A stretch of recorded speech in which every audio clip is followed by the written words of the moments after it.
देखो 10.2 exercise NCERT math class 11 question number 7 है तो हाँ, तो जो रूल पर आधारित हैं अभी पर जितने बताए उस पर बताए गए हैं, जो बच्चे होंगे तो जो आगे रूल होगा तब बताएंगे। ठीक है, तो यहाँ पे देखो बताए सब जाएंगे, जिस सीरियलिटी से नंबर लगेगा तब बताएंगे, है ना। अब देखो यहाँ पे क्वेश्चन नंबर क्या है, 10.2 का क्वेश्चन नंबर 7। अब देखो 7 क्वेश्चन तो है, फिर 8 नंबर क्वेश्चन आगे का आ गया लास्ट में जो रूल लगेगा। देखो तो find the equation of straight line, equation of straight line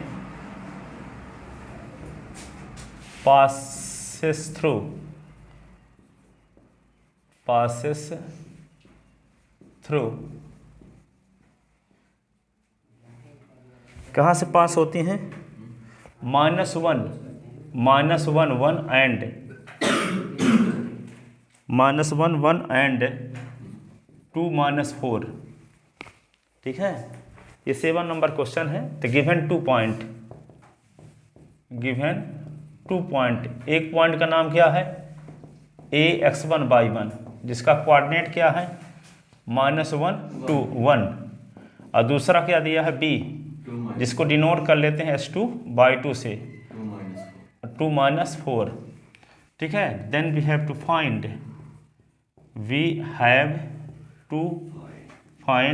the equation of line AB का इक्वेशन निकालना है। We know that the equation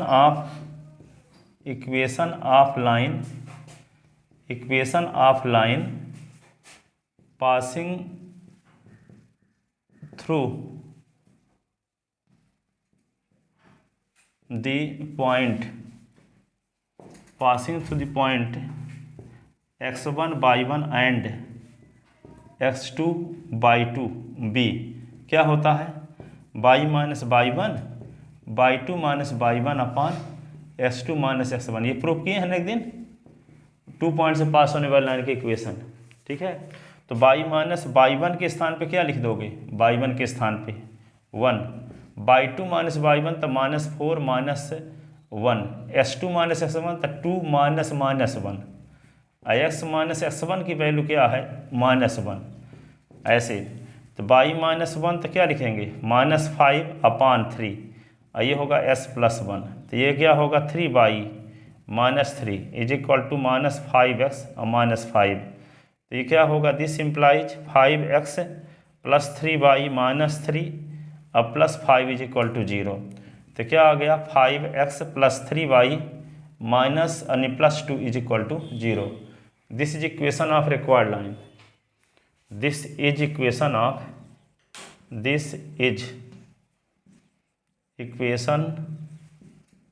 of required line. This is equation of required line. This is equation of, यही आभीष्ट सरल रेखा का समीकरण है। ठीक है, लिख ले। हाँ ठीक है, इसको लिखो पहले।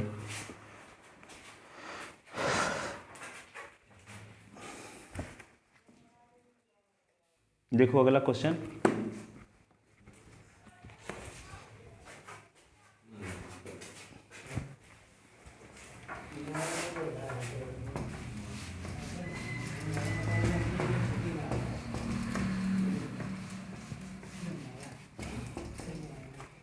अगला क्वेश्चन ये है,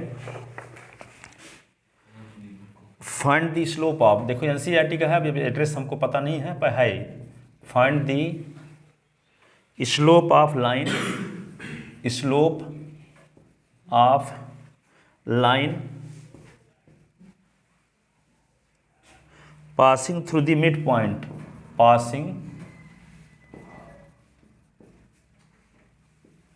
passing through through the mid point. Question आगे कहीं है, अब देख लेना ये, क्योंकि आगे वाला जो 8 नंबर क्वेश्चन है वो बहुत आगे कर दिया है इसमें किताब में, तो जब वो रूल बता देंगे तब बताएंगे उसको, ठीक है। अब ये इस रूल पर आधारित जो बता चुके हैं उन पर आधारित क्वेश्चन है एनसीईआरटी का, ठीक है, उसको ढूंढ लेना किताब में। Find the slope of line passing through the mid point of the point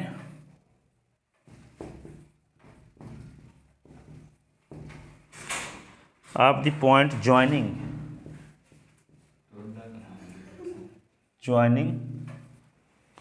origin to P जिसका कोऑर्डिनेट 0, -4 एंड Q जिसका कोऑर्डिनेट 8, 0। ये कहता है कि P और Q को मिलाने वाली लाइन, जैसे मान लो PQ है ना, सुन लो, ये P और Q है, तो इसका मिड पॉइंट मान लो R है और एक ओरिजिन पॉइंट है, तो ओरिजिन पॉइंट और R को मिलाने वाली लाइन के स्लोप निकालो, ठीक है।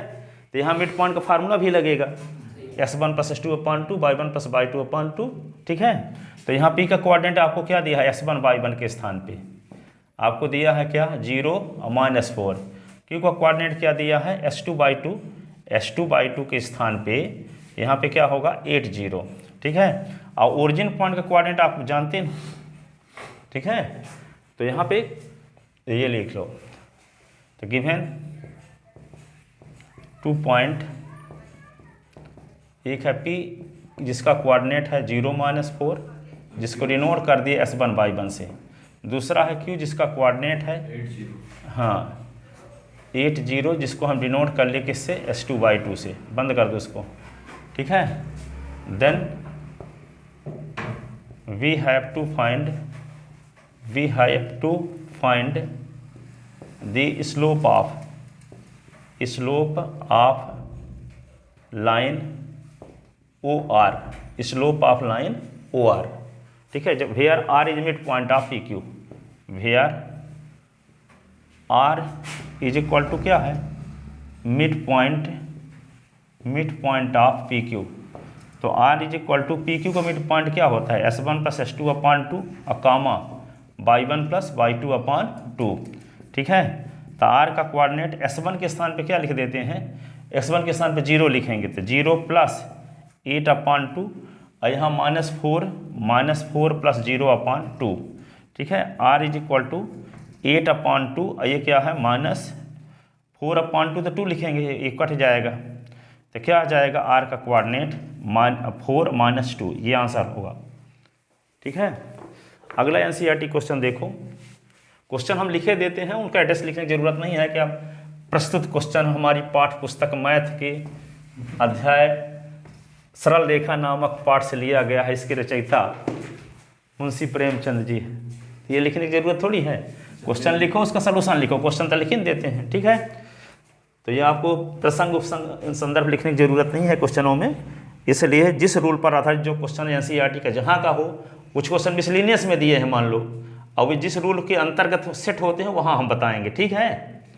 जैसे जो रूल पढ़ाते हैं, जिस रूल पर आधारित क्वेश्चन कुछ एग्जाम्पल में है, कुछ एक्सरसाइज में है, कुछ विविध प्रश्नावली में है, तो एक रूल पर आधारित क्वेश्चन एक साथ बताएंगे, हाँ, ये सही है। हाँ, ठीक है ना, चाहे वो जहाँ का हो।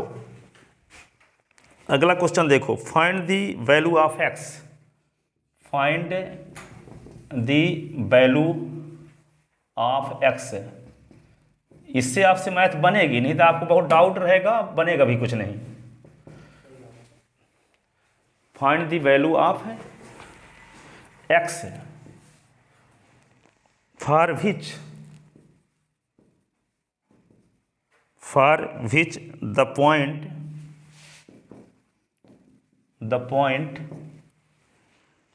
x - 1 to 1। अब बताएंगे सब एनसीईआरटी वाले ही question, x - 1 to 1 and 4, 5 are collinear. इन 3 पॉइंट के कोलिनियर होने के लिए x की वैल्यू क्या होगी, ये निकालना है। ठीक है ना। 3 पॉइंट के कोलिनियर होने के लिए तो आपको बताए थे कि 3 point A B C collinear कब होते हैं, जब slope of A B is equal to slope of B C, या कि slope of A B is equal to slope of A C. ठीक है, तो अपने आप आपको एक्स की वैल्यू मिल जाएगी। अब 2 पॉइंट को मिलाने वाली लाइन के स्लोप निकालने का फार्मूला जानते हो, y2 minus y1 upon s2 minus x1। ठीक है, तो लिखो गिवन 3 पॉइंट, गिवन 3 पॉइंट कौन कौन। एक पॉइंट का नाम ए रख लिए जिसका कोऑर्डिनेट दिया है आपको, x1 y1 के स्थान पे क्या दिया है, x माइनस 1। दूसरा पॉइंट क्या है b, जिसको हम s2 y2 से डिनोट कर लिए हैं, इसका कोऑर्डिनेट क्या दिया है 2 1। तीसरा पॉइंट दिया है x3 y3 और ये 4 5। ठीक है, since given point A B C, given points A B C are collinear, collinear का मतलब एक लाइन में कंटेन है, collinear, therefore slope of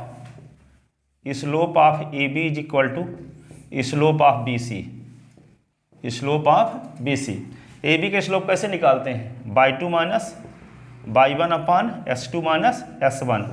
B C के स्लोप कैसे निकालेंगे, y3 माइनस y2 अपान s3 माइनस x2। ऐसे लास्ट वाले पॉइंट से प्रारंभिक वाले पॉइंट को सब्ट्रैक्ट करते हैं, है ना। तो यहाँ पे y2 की वैल्यू क्या है, देख लो, y2 की वैल्यू है 1, तो 1 माइनस माइनस 1 अपान 2 माइनस x। y3 की वैल्यू क्या है 5, y2 1 s4 minus 2। This implies क्या हुआ, 1 प्लस 1 बटे 2 minus x is equal to 4 बटे 2, 2 दूना 4। This implies 2 upon 2 minus x is equal to 2। This implies 4 minus 2x is equal to 4 minus 2x is equal to 2। यहाँ पे क्या है 4 minus 2 is equal to 2x is equal to 2 is equal to 2x। तो 2 upon 2 is equal to x है, तो क्या होगा 1 is equal to x। s की वैल्यू 1 आ गई, s की वैल्यू क्या आ गई 1।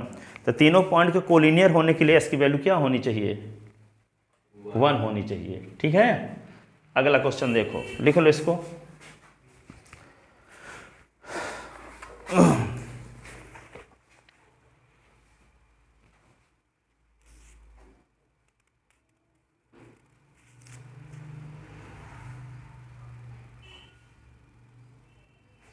अब देखो अगला क्वेश्चन ये है,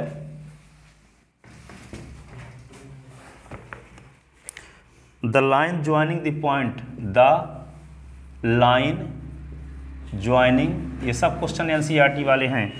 ज्वाइनिंग द पॉइंट, देखो द पॉइंट कौन कौन, -2 6 and 4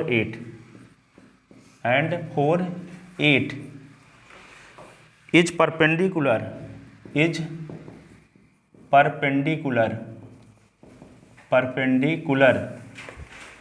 to the line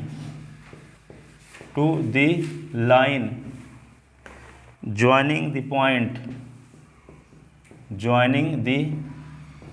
point कौन point, point 8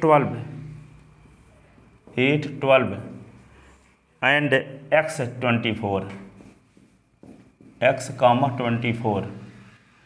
find the value of x, find the value of x, find the value of x। अब सुन लो इसका मीनिंग, ये कहता है कि जब 2 पॉइंट दिए गए हैं, यहाँ पे लिख ले इस क्वेश्चन को, नीचे वाले को देखो, यहाँ पे आपको 2 पॉइंट दिए गए हैं, 4 पॉइंट PQ और RS, PQ और RS। P का कोऑर्डिनेट आपको दिया है -2 6 और Q का कोऑर्डिनेट दिया है 4 8, R का कोऑर्डिनेट दिया है 8 12, S का कोऑर्डिनेट दिया है x और 24। कहता है कि PQ RS पर परपेंडिकुलर है तो इसकी वैल्यू क्या होगी। तो आपको एक दिन फार्मूला प्रूव किए थे, ये प्रूव किए थे, tan theta is equal to m1 minus m2 upon 1 plus m1 into m2। ठीक है, अब मान लो लाइन L1 पैरेलल है L2 के, तो m1 बराबर m2 होता है। यदि लाइन L1 परपेंडिकुलर है L2 के तो m1 गुणे m2 इज इक्वल टू -1 होता। कंडीशन निकलवाए थे, दो लाइन के पैरेलल होने की कंडीशन m1 बराबर m2 और दो लाइन के परपेंडिकुलर होने की कंडीशन दोनों के स्लोप को मल्टीप्लाई -1 होना चाहिए। ठीक है, यहाँ पे थीटा के स्थान पे जब दोनों लाइन परपेंडिकुलर तो 90 रख दोगे, तो यहाँ पे tan 90, तो tan 90 की वैल्यू क्या होती है? इन्फिनिटी। इन्फिनिटी को लिख सकते हैं 1/0, तो 1/0 लिख के क्रॉस मल्टीप्लिकेशन करोगे तो इसका मल्टीप्लाई 1 के साथ यही रहेगा, लेकिन इसका मल्टीप्लाई 0 के साथ 0 बन जाएगा। तो 1 + m1 × m2 बराबर 0, तो m1 × m2 बराबर -1 नहीं हुआ। तो दो लाइन के परपेंडिकुलर होने के लिए कंडीशन क्या होती है? दोनों की स्लोप को मल्टीप्लाई -1 के बराबर होता है। तो आप पी क्यू का स्लोप निकाल लोगे, फार्मूला कौन सा लगाओगे? y2 - y1 / s2 - s1। तो पी क्यू का स्लोप जो आएगा उसका नाम m1 रख लोगे। अब आर एस के स्लोप निकालोगे, इसमें वही फार्मूला लगाओगे s2 - s1 y2 - y1 / s2 - s1। इसकी स्लोप का नाम m2 रख लोगे। Since P Q perpendicular to R S question में दिया है, दोनों परपेंडिकुलर हैं, तो दोनों की स्लोप का मल्टीप्लाई क्या होगा? -1 के इक्वल। तो m1 × m2 is equal to -1, तो अपने आप s की वैल्यू आ जाएगी। ठीक है, पहले क्या करेंगे? PQ का स्लोप निकालेंगे, किससे डिनोट कर देंगे? m1 से। RS के स्लोप निकालेंगे, उसको किससे डिनोट करेंगे? m2 से। ठीक है, और दोनों लाइन परपेंडिकुलर हैं, तो m1 × m2 बराबर -1, और m1 × m2, तो m1 की वैल्यू m2 की वैल्यू निकलेगी। m2 की वैल्यू जब निकालोगे तो इसके फॉर्म में रहेगी m2 की वैल्यू, क्योंकि इसमें s उपस्थित है। ठीक है, तो अपने यहाँ पे s की वैल्यू आ जाएगी। ठीक है, तो पहला काम क्या रहेगा? PQ का स्लोप निकालना। दूसरा काम RS का स्लोप निकालना। PQ के स्लोप को m1 से, RS के स्लोप को m2 से। दोनों लाइन परपेंडिकुलर होने के, दो लाइन के परपेंडिकुलर होने के लिए कंडीशन क्या है? दोनों की स्लोप को मल्टीप्लाई -1 होता है। पैरेलल होने की कंडीशन क्या है?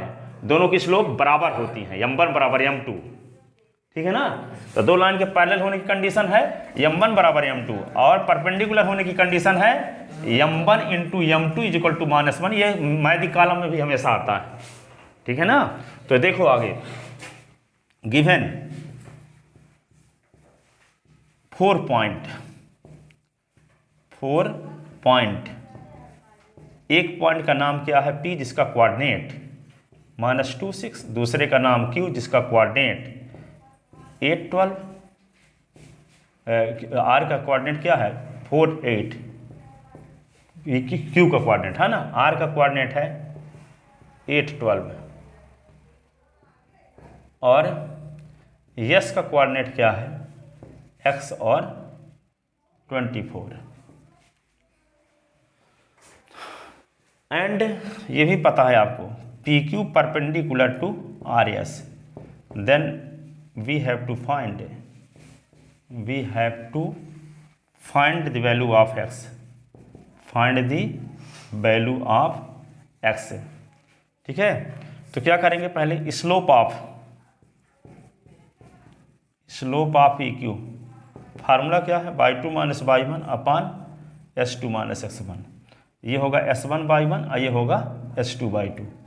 तो क्या लिखेंगे? इसको m1 से डिनोट कर लेते हैं, तो 8 - 6 बटे 4 - -2, तो क्या आ गया?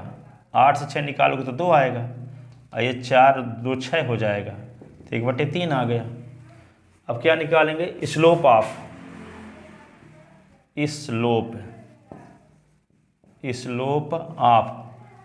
RS, ये भी formula y2 - y1 / s2 - s1। R के कोऑर्डिनेट को s1/1 मान लो, और S के कोऑर्डिनेट को s2/2।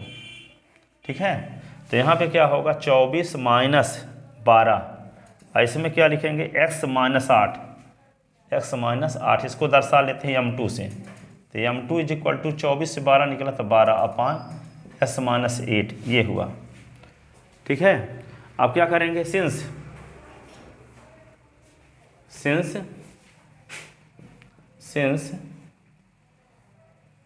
PQ perpendicular to RS implies m1 × m2 is equal to -1। तो m1 की वैल्यू क्या है? m1 की वैल्यू 1/3, तो 1/3, और m2 की वैल्यू क्या है? 12/x - 8 is equal to -1। 3 चौक 12, तो 4/s - 8 इज इक्वल टू -1। ठीक है, तो इसके नीचे 1 लिखोगे तो क्या होगा? ये minus X plus 8 is equal to 4, तो ये होगा minus X is equal to 4 minus 8, तो minus X is equal to minus 4, तो implies X is equal to 4। ठीक है, तो यहाँ पे देखो दो पॉइंट दिए गए हैं P और Q, R और S, दोनों ये लाइन और ये लाइन परपेंडिकुलर हैं, तो S की वैल्यू निकालना है। तो S की वैल्यू निकालने के लिए क्या किए हम, PQ का स्लोप निकाल लिए, तो फार्मूला होता है y2 minus y1 S2 minus x1, तो स्लोप को m1 से डिनोट कर लिए।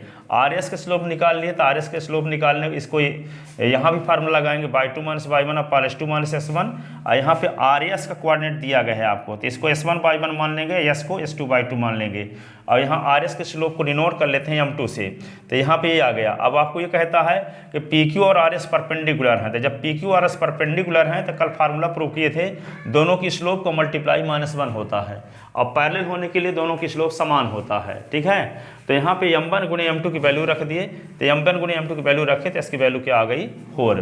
ठीक है, तो दो लाइन के पैरेलल होने की कंडीशन है m1 is equal to m2, और परपेंडिकुलर होने की कंडीशन है दोनों की स्लोप का मल्टीप्लाई होता है -1 के बराबर, दोनों की स्लोप का मल्टीप्लाई -1 के बराबर ये होता है।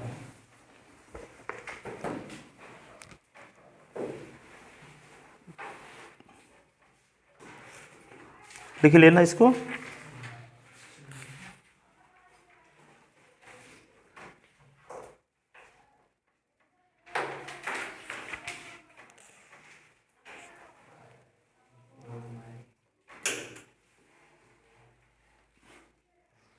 अगला क्वेश्चन देखो,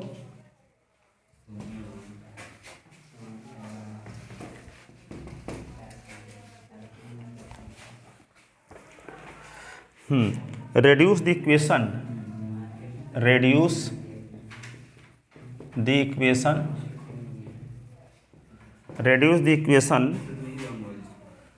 6x plus 3y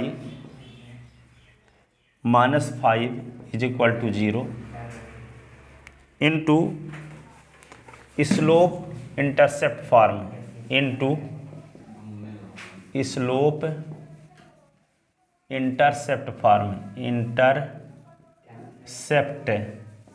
form, ठीक है, और also find the value of m and c। इसको स्लोप इंटरसेप्ट फॉर्म में कन्वर्ट करके m और c की वैल्यू निकालना है। तो स्लोप इंटरसेप्ट फॉर्म तो आपको जानते हो, एक दिन फार्मूला प्रूव किए थे, y equal to ms plus c, ये स्लोप इंटरसेप्ट फॉर्म है। इसको इस फॉर्म में बदल करके और कंपेयर करके m और s का जो कोफिशिएंट होगा वो m कहलाएगा, और कांस्टेंट टर्म जो होगा वो c कहलाएगा। ठीक है, तो लिखो given equation of straight line, given the equation of a straight line, क्या है, y is equal to 6x plus 3y minus 5 is equal to 0, equation first. Then we have to reduce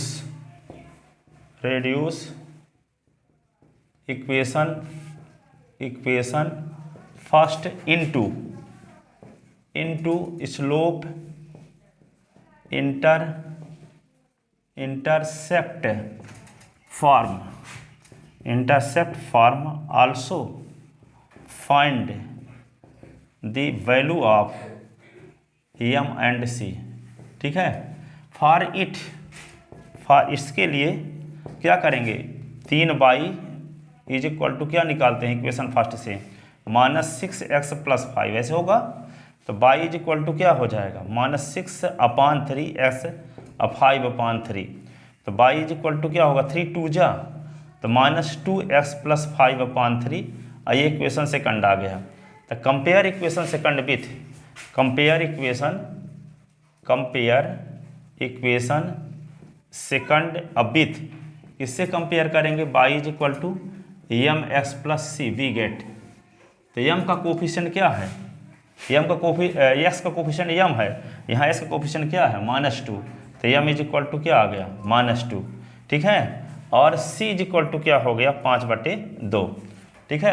यदि आप इसी में पूछा होता कि अल्फा की वैल्यू भी निकालो, थीटा की वैल्यू, तो यम बराबर आप क्या जानते हो, टैन थीटा जानते हो कि नहीं, यम बराबर टैन थीटा। तो यम की वैल्यू -2 भी, यम की वैल्यू टैन थीटा भी, तो इम्प्लाइज टैन थीटा बराबर -2, टैन थीटा बराबर -2, थीटा बराबर क्या होगा, टैन इनवर्स -2, ऐसे तो एंगल भी आ गया, ठीक है ना। क्योंकि -2 तो थीटा में किसी का मान होता नहीं, टैन में जानते हो -2 टैन में किसी का मान होता, किसी का नहीं होता, इसलिए टैन इनवर्स के में निकालेंगे थीटा की वैल्यू। तो इस प्रकार से y इज इक्वल टू किसी लाइन के इक्वेशन को यदि आपको स्लोप इंटरसेप्ट फॉर्म में कन्वर्ट करना है तो y की वैल्यू निकालो s के फॉर्म में। तो y की वैल्यू s के फॉर्म में निकालोगे, जो s का कोफिशिएंट होगा वही कहलाएगा यम, और जो कांस्टेंट टर्म होगा वह c कहलाएगा। कांस्टेंट टर्म जो होगा वो क्या कहलाएगा, c कहलाएगा, ठीक है। लिख लिया था ना।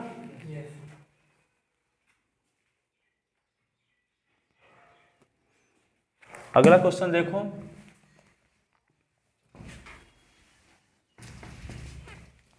अगला क्वेश्चन ये है, find the intercept cut by the straight line, find the intercept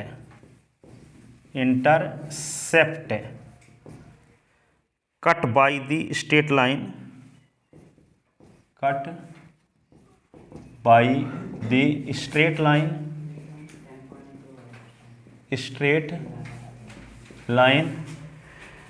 3x minus √3y +1 is equal to 0 from y axis, ठीक है, and angle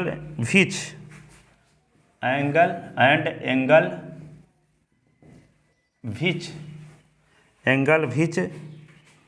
it makes with x axis. वही निकालना है, क्या निकालना है जानते हो, c की वैल्यू निकालना है, थीटा की वैल्यू, लाइन के इक्वेशन से क्या निकालना है, c की वैल्यू और थीटा की वैल्यू, जैसे इसमें ही निकाल चुके थे।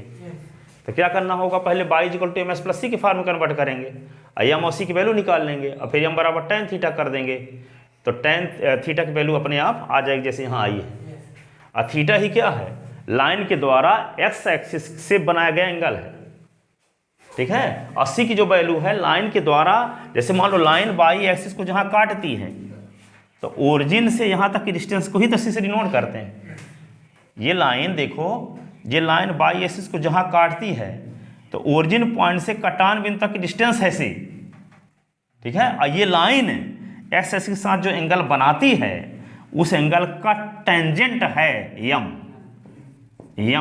तब लाइन के इक्वेशन होता है y is equal to ms plus c। Origin से यहाँ तक की डिस्टेंस, जहाँ लाइन y एक्सिस को काटती है वहाँ तक की डिस्टेंस c है, और ये लाइन x एक्सिस के साथ जो एंगल बनाती है, उस एंगल का टेंजेंट यम है। तो लाइन का इक्वेशन क्या है, mx प्लस c।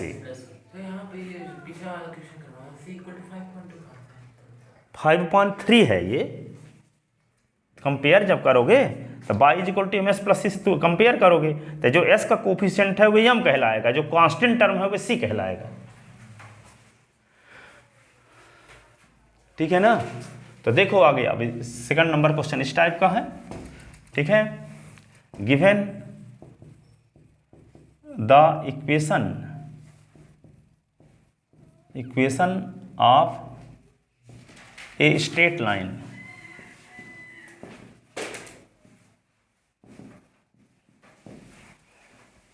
इस चैप्टर को हम रेफरेंस से ही पढ़ा रहे हैं, क्यों, क्योंकि जानते हो एक रूल का क्वेश्चन तो यहाँ पे दिया है एक्सरसाइज में, फिर रूल का, उसी रूल का क्वेश्चन और वहाँ दिया है विविध प्रश्नावली में, ठीक है, हाँ मिसलेनियस में दिया है।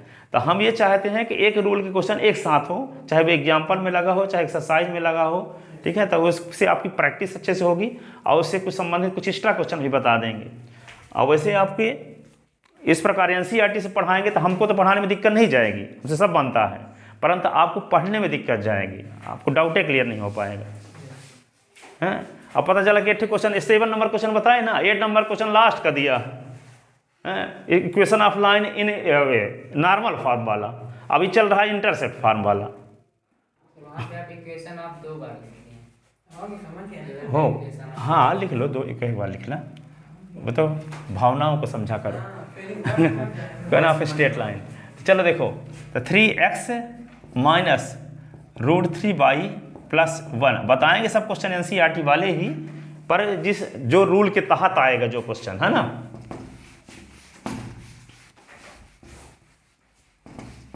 तो आपको ये आसान लगेगा, ये सरल लेते हैं, बहुत सबसे आसान चैप्टर है, लेकिन आप उस तरीके से पढ़ा देंगे तो आपको कठिन लगेगा जैसे उसमें दिया है।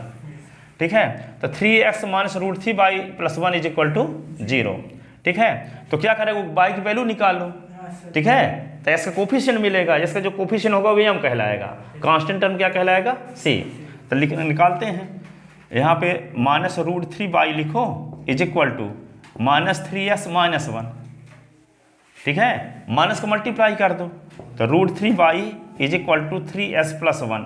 तो y इज इक्वल टू क्या होगा, 3/√3x और 1/√3 ऐसे। ठीक है, तो y इज इक्वल टू 3 को क्या लिख सकते हैं, √3 इंटू √3 अपान √3 x 1/√3। तो ये इससे कट गया, तो y इज इक्वल टू क्या आ गया, √3s प्लस 1/√3। इक्वेशन हो गया first. Compare equation first with, compare equation first with y is equal to ms plus c, we get. तो m की वैल्यू क्या है, √3, m is equal to √3, c की वैल्यू क्या है 1/√3। ठीक है, अब m इज इक्वल टू क्या होता है, tan थीटा। तो कंपेयर करोगे, m की वैल्यू √3 भी, m की वैल्यू tan थीटा भी, तो tan theta is equal to √3।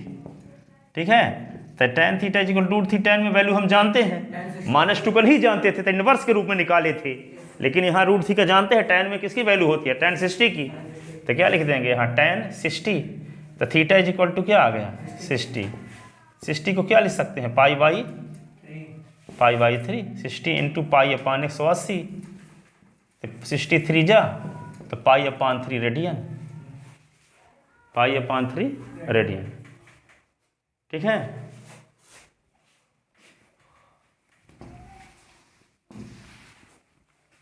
लिख लेते ना। अगला क्वेश्चन क्या है देखो, so that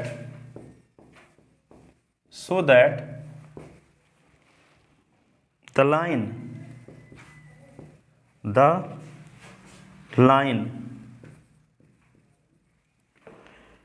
3s minus 4y, 3s minus 4y बराबर 12 एंड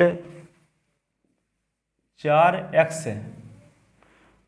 प्लस 3y बराबर 10 आर पैरेलल आर परपेंडिकुलर। पता करो आर पैरेलल है कि परपेंडिकुलर, आर परपेंडिकुलर।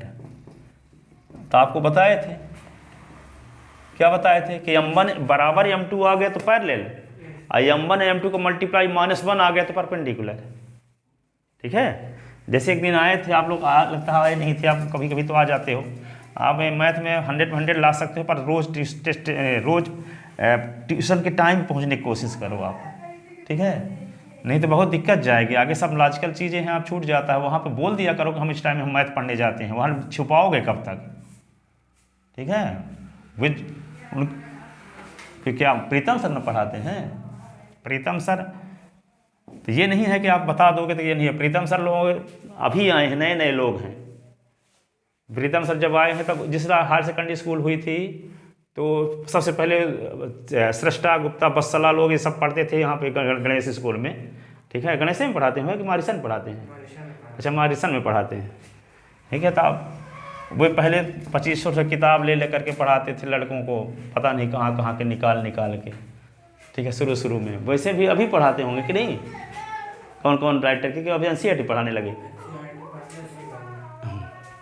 और एससी, हाँ एससी वर्मा ऐसे बता रहा था लड़का आता था, प्रभात 7 साल पहले पढ़ता था। ठीक है, तो यहाँ पे देखो, तो क्या करेंगे, ये tan थीटा बराबर 2 लाइन के बीच का एंगल निकालने का फार्मूला होता है m1 - m2/1 प्लस m1 गुणे m2, एक दिन फार्मूला प्रूफ किए थे इसको, ठीक है, उस दिन भी आप नहीं आए थे शायद। अब यहाँ पे देखो दोनों लाइन यदि पैरेलल हैं तो थीटा बराबर क्या होगा 0। यदि L1 पैरेलल है L2 के तो थीटा बराबर क्या होगा 0। तो tan 0 बराबर क्या लिख दोगे m1 minus m2 upon 1 plus m1 into m2। तो tan 0 का मान 0 होता है, तो m1 minus m2 upon 1 plus m1 into m2, और यहाँ पे इसका मल्टीप्लाई करो तो क्या आएगा m1 minus m2 is equal to हो गया 0। तो m1 is equal to m2, दो लाइन के पैरेलल होने की कंडीशन है। यदि मान लो L1 परपेंडिकुलर है L2 पर तो थीटा क्या होगा 90 डिग्री का, ठीक है। तो tan 90 यहाँ पे 90 रख दो, तो tan 90 बराबर क्या होगा m1 minus m2 upon 1 plus m1 into m2। तो tan 90 की वैल्यू इन्फिनिटी, तो क्या लिखोगे m1 minus m2 upon 1 plus m1 into m2। Infinity को 1 अपान 0 लिख सकते हैं, तो m1 minus m2 upon 1 plus m1 into m2, cross multiplication, तो इसका मल्टीप्लाई 1 के साथ तो यही रहेगा, इसका मल्टीप्लाई 0 के साथ तो सब 0। तो 1 plus m1 into m2 is equal to 0। तो m1 into m2 is equal to क्या हुआ -1। तो दो लाइन यदि परपेंडिकुलर है तो दोनों लाइन की स्लोप को मल्टीप्लाई -1 होना चाहिए, और दो लाइन पैरेलल है तो दोनों की स्लोप सेम होनी चाहिए। तो इसकी स्लोप निकाल लो, इसकी स्लोप निकाल लो, यदि दोनों स्लोप सेम है तो कहे तो दोनों पैरेलल हैं, और दोनों की स्लोप का मल्टीप्लाई यदि -1 आता तो कहे तो दोनों परपेंडिकुलर। समझ गए? अब स्लोप निकालने तरीका क्या जानते हो कि y equal to ms plus C के रूप में लिखो, कंपेयर करो y equal to ms plus C से, तो m की वैल्यू मिलेगी, ठीक है। तो दो लाइन है तो एक को कंपेयर करेंगे y equal to m1s plus c1 से, और दूसरे को कंपेयर करेंगे y equal to m2s plus c2 से, तो आपको m1 और m2 मिल जाएगा। m1 और m2 यदि इक्वल रहेगा तो कह दोगे दोनों लाइन पैरेलल हैं, और यदि m1 और m2 को मल्टीप्लाई -1 के इक्वल आता है तो दोनों परपेंडिकुलर है। समझ में आया कि नहीं? तो लिखो दोनों को। Given equation of two straight line, given the equation of two straight line, straight line वैसे भी हम आप की वजह से 6:45 से शुरू करते हैं पढ़ाना, ठीक है, इधर 40 तक पढ़ाएंगे। Given the equation of two straight line, तो यहाँ पे क्या होगा 3x minus 4y is equal to 12, तो -4y is equal to -3s plus 12, तो माइनस का multiply 4y is equal to 3s minus 12, तो y is equal to 3/4 x अब 12/4, 4 3 जा, तो y is equal to 3/4 x -3। Equation first, compare equation first with, compare equation first with, इससे compare करेंगे y is equal to m1s plus c1 we get, तो m1 is equal to क्या होगा m1 is equal to 3/4 और c is equal to -3, ठीक है। अब दूसरी इक्वेशन क्या दी गई है, from second equation, from second equation, तो सेकंड इक्वेशन क्या है, तो ये होगा 4x plus 3y is equal to 10, 3y is equal to -4s plus 10, तो y is equal to -4/3 s plus 10 upon 3, तो y is equal to ms plus m2s plus c2 से compare करो, by comparing above equation with y is equal to m2s plus c2 we gate m2 is equal to -4/3, c2 is equal to 10/3, ये हुआ। अब देखते हैं here, देखो m1 equal to m2 तो नहीं है, इसका मतलब पैरेलल होने का सवाल नहीं है। अब वी सी दैट हम देखते हैं m1 इंटू m2 का मान निकाल के, तो m1 की वैल्यू क्या है 3/4 इंटू -4/3, 4 कट गया, 3 कट गया, -1, तो क्या आ गया m1 into m2 is equal to -1 आ रहा है। So line first perpendicular to line second, ये लाइन फर्स्ट है और ये line second, so line first ये परपेंडिकुलर का sign, line second, line first second पर क्या है परपेंडिकुलर, ठीक है। लाइन फर्स्ट सेकंड पर परपेंडिकुलर है, देख लेते हैं आ रहा है कि नहीं। लाइन फर्स्ट सेकंड पर क्या है परपेंडिकुलर, ठीक है। अब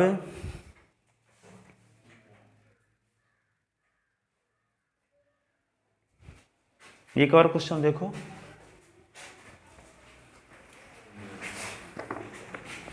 लिखे। यस।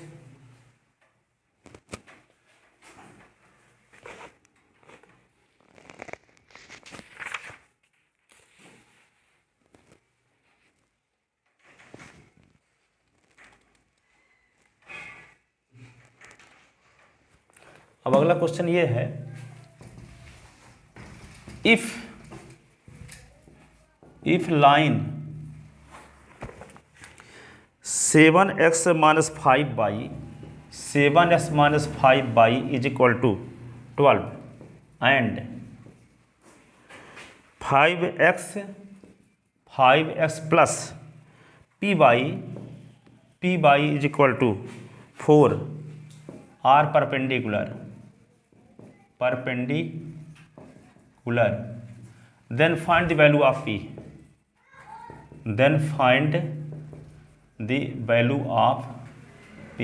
ये दोनों लाइनें परपेंडिकुलर हैं तो p की वैल्यू निकालो। अब वही करना तरीका है, लाइन फर्स्ट से हम m1 निकाल लें, लाइन सेकंड से m2 और कंडीशन लगा दें m1 गुणे m2 इज इक्वल टू -1, तो p की वैल्यू आ जाएगी। ठीक है, तो given equation of two straight line, given the equation of two straight line, क्या लिख दोगे? 7x minus 5y is equal to 12 equation first. ठीक है, अब 5x plus py is equal to 4 equation second, and line first perpendicular to line second, and line first perpendicular to line second, then we have to find the value of p, तब हमें p की value निकालना है। ठीक है, तो क्या लिखेंगे? फ्रॉम इक्वेशन फर्स्ट, तो क्या लिखेंगे? -5y बराबर -7x प्लस 12, तो 5y बराबर क्या होगा? 7x माइनस 12, तो y is equal to 7/5x minus 12/5। Equation third, compare equation third with, किससे कंपेयर करेंगे? y is equal to m1s plus c1 से, वी गेट। ठीक है, तो m1 इज इक्वल टू क्या हो गया? 7/5, c1 इज इक्वल टू क्या होगा? -12/5। फ्रॉम इक्वेशन सेकंड से m2 निकालो, फ्रॉम इक्वेशन सेकंड से y की वैल्यू निकालो, तो P Y is equal to क्या होगा? -5x प्लस 4, तो y इज इक्वल टू क्या होगा? 5/px plus 4/p। ये इक्वेशन हो गया 4। कंपेयर इक्वेशन 4 विथ, इससे कंपेयर करेंगे y is equal to m2s plus c2, we get. ठीक है, तो m2 इज इक्वल टू क्या हो जाएगा? -5/p और c2 is equal to 4/p। Since आपको पता ना है, since line first perpendicular to line second, therefore m1 into m2 is equal to क्या होगा? -1। m1 की वैल्यू क्या है? 7/5, m2 की वैल्यू क्या है? -5/p is equal to -1। ठीक है, तो 5 तो कट गया, तो -7 इम्प्लाइज -7/p बचा बराबर -1 कट गया, तो 7 बराबर p, तो p बराबर 7। तो दोनों लाइन के परपेंडिकुलर होने के लिए p का मान क्या होना चाहिए? 7 होना चाहिए। ठीक है, दोनों लाइन का इक्वेशन दिया है, कुछ भी नहीं है, दोनों लाइन का इक्वेशन दिया है, उसको लिखो स्लोप इंटरसेप्ट फॉर्म में। ठीक है, स्लोप इंटरसेप्ट फॉर्म में लिख करके y is equal to m1s plus c1 और y is equal to m2s plus c2 से कंपेयर कर लो, तो आपको m1 और m2 की वैल्यू मिल जाएगी। और जब दोनों लाइन परपेंडिकुलर दिया है तो निश्चित रूप से दोनों के स्लोप को मल्टीप्लाई -1 के इक्वल होगा। यही क्वेश्चन यदि कहता कि दोनों लाइन पैरेलल है तो m की वैल्यू निकालो या p की वैल्यू निकालो, तो m1 बराबर m2 करते, अपने आप p की वैल्यू आता, m1 बराबर m2 करते तब भी p की वैल्यू आती। If both line are parallel, लगा लेते हैं एक्स्ट्रा इसी में, if both lines are parallel, यदि दोनों लाइन पैरेलल होती तो क्या होता, देन क्या लिखते, m1 is equal to m2। m1 की वैल्यू क्या है 7/5, m2 की वैल्यू क्या है -5/p, क्रॉस मल्टीप्लिकेशन। तो 7p इज इक्वल टू -25, तो p इज इक्वल टू -25/7। तो दोनों लाइन के पैरेलल होने के लिए p का मान -25/7 होना चाहिए, और दोनों लाइन के परपेंडिकुलर होने के लिए p की वैल्यू 7 होनी चाहिए। मैथ की कॉलम में हमेशा आता है एमपी बोर्ड में, ठीक है। दो लाइन के पैरेलल होने के लिए p की वैल्यू क्या होगी, और दो लाइन के परपेंडिकुलर होने के लिए p की वैल्यू क्या होगी। इसको लगाना पड़ेगा आपको रफ में, फिर p की वैल्यू रखोगे, ये नहीं कि आप अंतर्यामी हो को जल्दी से लिख दोगे, ठीक है। सब लगाने वाले क्वेश्चन आते हैं ऑब्जेक्टिव में, ये नहीं कि सीधे सीधे कुछ पूछेगा, ठीक है।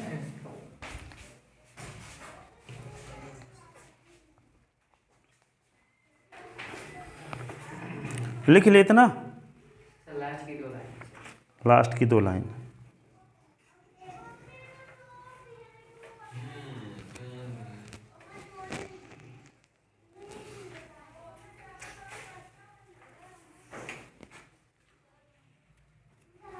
सर वहाँ पर -5 नीचे 5 हो गया पॉजिटिव,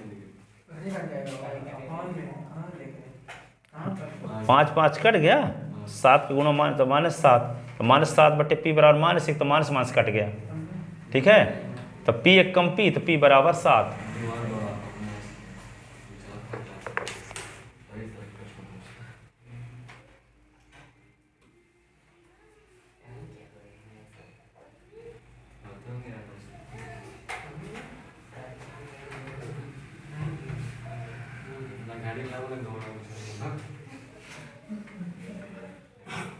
लिख लेते ना।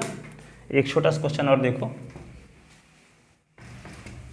Find the equation of line, find the equation of line, find the equation of line which cut intercept of length 4 from y-axis and makes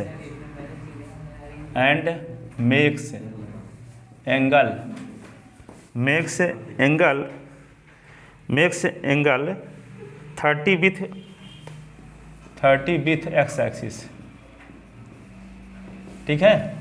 तो क्या कहता है, c की वैल्यू 4 दी गई है, m की वैल्यू थीटा की value 30 degree. Here given that क्या दिया है, c इज इक्वल टू 4 और थीटा इज इक्वल टू 30, तो m इज इक्वल टू क्या होता है, tan थीटा होता है। तो m is equal to tan 30 की value 1/√3। Then the equation of required line, then the equation of required line, तो क्या लिखोगे, y is equal to mx plus c।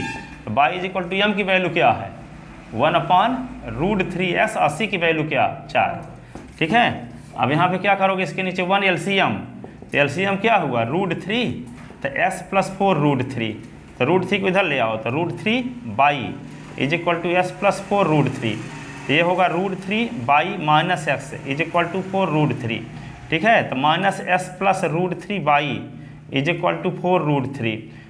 इसी को हम क्या लिख सकते हैं, माइनस को मल्टीप्लाई कर दो, तो x - √3 y is equal to -4√3, तो s - √3 y plus 4√3 is equal to 0। This is equation of required line, ठीक है ना। क्या दिया था कि लाइन के द्वारा बाई एक्सिस से काटा गया इंटरसेप्ट दिया था 4, और लाइन एक्स एक्सिस के साथ एंगल क्या बनाती है 30 डिग्री, ठीक है। तो लाइन के इक्वेशन निकालना था, ठीक है। तो लाइन ऐसी कंडीशन में लाइन का इक्वेशन होता है y is equal to M S plus C, जहाँ m क्या है लाइन का स्लोप, और c क्या है लाइन के द्वारा बाई एक्सिस से काटा गया इंटरसेप्ट है, लाइन के द्वारा बाई एक्सिस से काटा गया क्या है, इंटरसेप्ट। तो इंटरसेप्ट क्या दिया है 4, तो Y is equal to M S plus C, value रख दिए, एलसीएम ले लिए, सिंप्लीफाई कर दिए, लाइन के इक्वेशन आ गया। ठीक है, अब कल बताएंगे to find the equation of straight line in intercept form, और उस पर आधारित जितने क्वेश्चन पॉसिबल हैं सब बताएंगे, है ना, कैसे घुमा फिरा कर पूछे जा सकते हैं। ठीक है।